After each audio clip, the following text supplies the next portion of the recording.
వేములవాడ పట్టణంలోని గౌతమ్ మోడల్ స్కూల్లో శనివారం ముందస్తు క్రిస్మస్ వేడుకల్ని ఘనంగా నిర్వహించారు. కేక్ కట్ చేసి చిన్నారులకు తినిపించారు. అనంతరం చిన్నారులు క్రిస్మస్ తాత వేషధారణతో అందరినీ అలరించారు.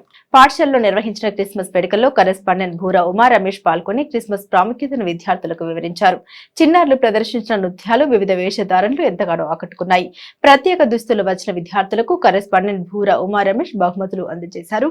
ఈ కార్యక్రమంలో ప్రిన్సిపల్ తాటికొండ రమేష్ తదితరులు పాల్గొన్నారు.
पानी